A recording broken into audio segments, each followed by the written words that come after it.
and welcome in this video. This video today is an answer to Elitam Element's video. Elitam, who is a Brazilian, meaning someone who...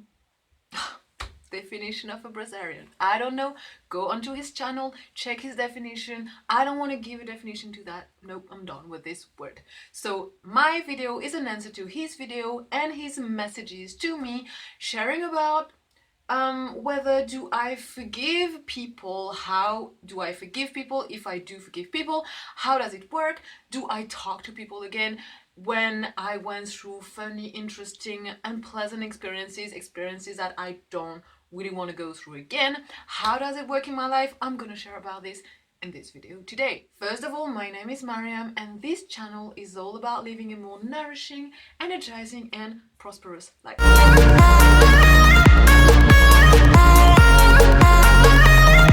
If you follow the journey, first of all, I share my story following other people, other women sharing their stories about their experiences with, how can I call that? I would say abusive situations, as this is the word used in society, abusive. I don't really like to use this word because I don't feel like this is a word that expresses how the level of responsibility we should be taking when it comes to what we go through, but that's only me. Now I'm going to be sharing about the feedback that I had following this video I released, sharing about my experience. Link of this first video is in the description and in this video if you haven't watched it. Okay, and the reason I want to share is because the person I was referring to made a video, I guess a video excusing himself, which I think is something good. I'll talk about it. And then send me messages, and I want to share about how do I feel about that and how I handle that, so that maybe it can give you an inspiration. Right, so the feedback that I received by messages was being sorry for something. Now, if you went through a situation that you feel that were not, I guess, it's hard to say fair, because I believe every experience is fair, because I believe every experience has a reason to be there, and it's actually you creating that experience, us creating that experience for us to grow, okay? And that's the only way we could actually grow and become who we are today. Mariam today is who she is, with the freedom she has, with the independence she has, thanks to that experience, okay? It was essential. Couldn't be different, couldn't be better, okay? Although it was maybe unpleasant going through that, but now I can say I couldn't be me without that. So really, when I'm asked, do you forgive? The question is, do you forgive yourself? Do you do you move on? Do you understand? Because if you do, then of course you forgive other people, because really you forgive yourself for having used someone else playing the character in your own life experience for you to grow and to understand, okay? For me to be more assertive, for me to be more independent, for me to understand better, for me to be clearer, for me to know my limits and boundaries better, I had to go through that experience, okay? So I take the full responsibility for what I've gone through, okay? So yes, I forgive myself for that's how, you know, that's the level of responsibility I take in my experiences. I'm not saying I'll go through the same again. I don't mind going through the same type of stuff, and I'm open to talking the same way I used to with the same people again. No, I do take actions in updating, shifting my life, but everything I went through, I'm in peace with it, meaning that I'm in peace with the people that play the characters of those experiences, meaning that I am actually in peace with those people. Number one rule, forgive yourself, then you can forgive others. Forgive yourself so that you can forgive others. And once you've done that, then you realize really, I'm not saying other people don't have any responsibility, but I do say that that's their business. Don't try and understand, just understand for yourselves. If we understand for ourselves, and if we make peace with that, then the world can be a better place for everyone, and then we can move on and in life and grow from whichever experience we went through.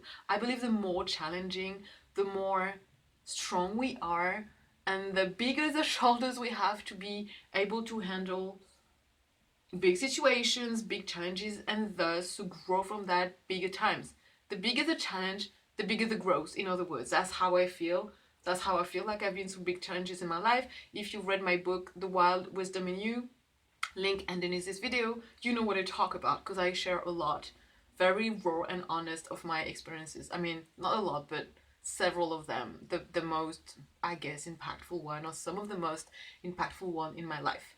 So, moving on to that, point number 2 is when you look at people, okay, whatever experience you went through is an experience that was triggering their tendencies, probably. But that's one thing. People have tendencies, fine, which is what we could call also weaknesses. And people also have qualities, guess what? And how about we focus on that, okay? When it comes to, do we want to talk to someone again? Do we want to talk to someone we feel like was part of an unpleasant experience in our life? Do we want to do that? Well, my answer to this is yes, because guess what? If I am in peace and I understand my experience, that I take full responsibility for, then if I focus on the quality of the person, which is the first reason I connected with that person in the first place, it's fine. If I really see the quality of other people, that's how, yeah, that's the reason I wanted to connect with them. That's the reason I wanted to grow with them. That's the reason I wanted to partner with them, create projects together, co-create, work on this, on that, do a mission, go there, do a seminar.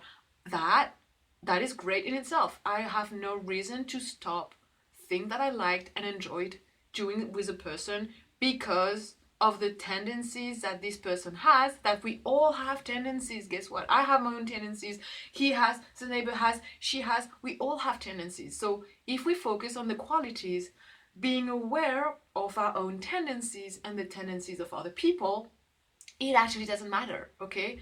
I'm not going to stop talking to someone. I'm not going to stop working with someone. I'm not going to stop exchanging, believing in the speech of someone because of their tendencies. Of course, I know, I'm aware of certain things that I wouldn't follow, certain things that I wouldn't be influenced by or get inspired by, but everything else that is to me beneficial in my life, beneficial in my journey, beneficial in my lifestyle, I guess, is worth listening to, is worth sharing, is worth being part of, is worth accepting in my life, okay? That's how I see things. So when it comes to, well, I guess I could say early term, I'm happy talking with him. I'm happy planning things.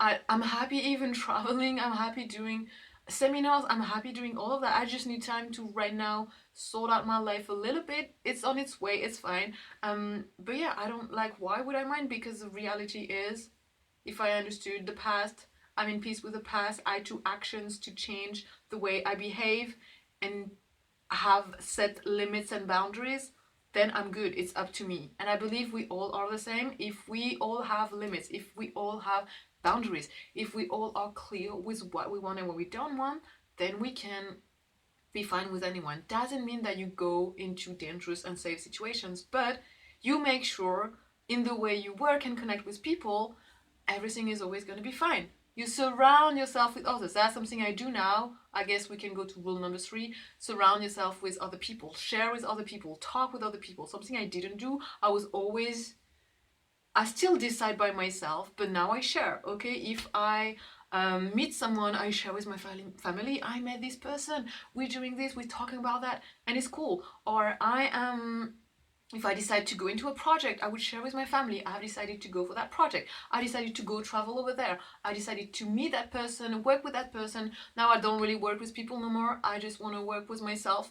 And I do work with people only if it's a team of a lot of people and everything is very organized. But otherwise I don't. Simply because I like my freedom and independence. And I guess I want to take the time before I don't want any commitment, like no commitment in my life, no commitment in terms of partnership, professional aspect, apart from me doing my own things, but no commitment in terms of place to live, in terms of relationships, all of that stuff. I don't, because I want to enjoy myself in my own freedom, the freedom that I choose, and figure out what is more energizing to me and take the time to decide this is what I want to follow. Right. So, yes, rule number 3 is share. Surround yourself with people. Be strong. We are so much stronger when we are a team, a community, a gathering, a group of people sharing the same interest. So for this, I found a great key I want to share with you. Number one, I again focus on the quality of people. If I want to surround myself, let's say if I want to improve my fitness level, I surround myself with people who have the quality of exercising fitness, okay? I don't focus on anything else. Maybe they are really bad in communication. Maybe they are really bad in organization. Maybe they are really bad in timing, time management. Maybe they are really bad in the nutrition aspect, which is not really the case with people into fitness. But never mind. Let's suppose that. I just focus on the qualities and I don't focus on any tendencies. Again, qualities, tendencies. Choose to see, find the eyes to see the qualities in people rather than the tendencies, and focus on those tendencies. Because if you do that, number one, people will focus on your own tendencies that we all have, and number two, people won't focus on your qualities, and you will never be able to attract great relationships in your life because you don't focus on the quality of people. So I do that. I focus on what I want to share with others. So if I want to share fitness, again, I focus on surrounding myself with people who are great and love and enjoy fitness. If I want to focus on and grow my level in, or really my energy, it's not so much about the level, it's about the energy. If I want to be more into hiking, I meet people and surround myself with people who are into hiking. Doesn't matter if they don't like reading or meditation or whatever. I don't mind anything else in their life as long as they like hiking. I connect with them for hiking, right? If I want to share dance, okay, I surround myself with people who like dancing. Doesn't matter if they drink, smoke, whatever. I don't care, okay? I just focus on the quality that is beneficial energetically in my life. You see, don't expect anything, just focus on the quality of people and focus on one thing at a time. Don't try to find one person, big mistake, that has everything you have. Doesn't drink, doesn't smoke, doesn't eat this and that, is into meditation, dance, whatever you like, but someone who has all of that diversity, don't. Because you never find that. You never find someone exactly like you. No, probably not. Maybe yes, but don't even try and look for that. See yourself as full and complete. I feel this way. If we see ourselves as full and complete and happy, we don't look for anyone else to inspire you, make us grow, make us become better, make us become this and this and that, because we are already full and complete. We just look for someone to share that energy, share that interest, share that love and passion for whatever we have, and then we live a life with no expectations and thus no disappointment, okay? And if something doesn't go right, for whichever reason, move. Make a move. Go away. Find other people or meet other people. Don't even find, they will find you. That's just gonna happen. Okay. I feel like I've shared on the 3 rules that I believe are very important in any relationship and connection. So, I forgive, of course. I forgive in the first place because guess what? I forgive myself. Guess what? I understand. Guess what? I move on. And guess what? I'm so grateful for being who I am today with the knowledge that I have, the talents that I have, the skill that I have, thanks to all those experiences I went through, which, yes, were painful, yes, were horrible, yes, sometimes I really don't wish anyone go through that. But now I'm fine with them. I can laugh about them, and it's okay. Alright, so in the next video, I'd like to speak about the feedback that I had from my previous video. I'd like to share about my life update, what I'm up to, and I like my life very much. I find it very exciting, and I can't wait to share with you my organization as a more nomad woman. I don't have a house still. I live I could say homeless, but still I have access to abundance, a sentence that I am very grateful for Elitum sharing that with me when we were in India. Elitum, if you are there, hello. And remember, you said that sentence, it's not important to live in abundance, especially it's not important to live in abundance. It's not important. That isn't the main focus. What is important is to have access to abundance, which I truly understand even better today, because guess what? I don't have much, but I have access to anything I want to, and that is amazing. I'm going to share that with you so that you can understand how to do that. lead that life and maybe get inspired. Who knows? But yeah, it's not important to be rich in other world, to have a lot of money, especially if you are tied to a job, tied to whichever commitment, tied to a relationship, tied to this and that, material aspects, house, because you don't have that level of freedom where you can quit any day, where you can just take a bag and move on, travel here and there, decide to change place. No.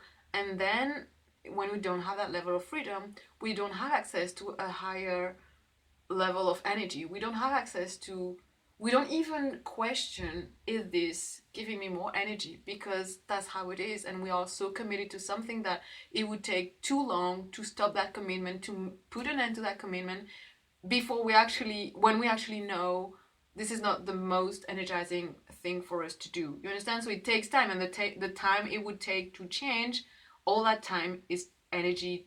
It's draining. It's taking our energy at the same time. I'm not saying it's impossible, but the more freedom you have, meaning the more capacity you have to access straight away something different, the more energy you have access to as well. That's my experience today, I can say. Not having a business, not having a house, not having any commitment.